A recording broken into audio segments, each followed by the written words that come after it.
జిల్లాల పార్టీ అధ్యక్షులతో ఉద్దవ్ సమావేశం తర్వాత దూకుడు పెంచింది శివసేన క్యాడర్. తిరుగుబాటు చేసిన పలువురు ఎమ్మెల్యేల కార్యాలయాలపై దాడులు చేశారు.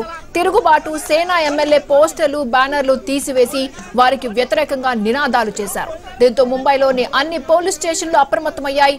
శివ సైనికులు పెద్ద సంఖ్యలో వీధుల్లోకి రావచ్చని పోలీసులకు సమాచారం అందింది. శాంతి భద్రతలు దెబ్బతినకుండా అప్రమత్తంగా ఉండాలని పోలీసు ఉన్నతాధికారులు ఆదేశించారు.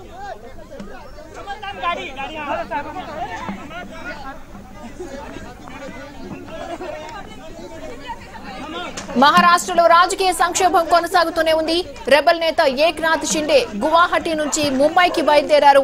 అపాయింట్మెంట్ ఇవ్వాలంటూ రెబల్స్ నేత ఏక్నాథ్ షిండే డిప్యూటీ స్పీకర్ నరహరి గర్వాల్ కు లేఖ రాశారు.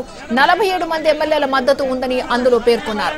ఇందులో 37 మంది శివసేన శాసనసభ్యులు ఉన్నట్లు ఏక్నాథ్ షిండే తెలిపారు.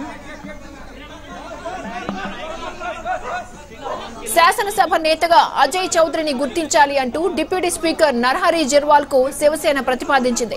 అజయ్ చౌదరిని పార్టీ శాసనసభ పక్ష నేతగా గుర్తించారు.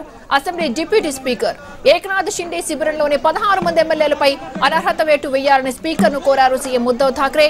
ఇప్పటికే 12 మంది ఎమ్మెల్యేలపై అనర్హత వేటు వేయాలని డిప్యూటీ స్పీకర్ కు లేఖ రాసిన ఉద్దవ్ వర్గం తాజాగా మరో 4గురిని ఆ జాబితాలో చేర్చింది. 16 మందిలో ఏక్నాథ్ షిండేతో పాటు 2 మంత్రులు, 14 ఎమ్మెల్యేలు ఉన్నారు.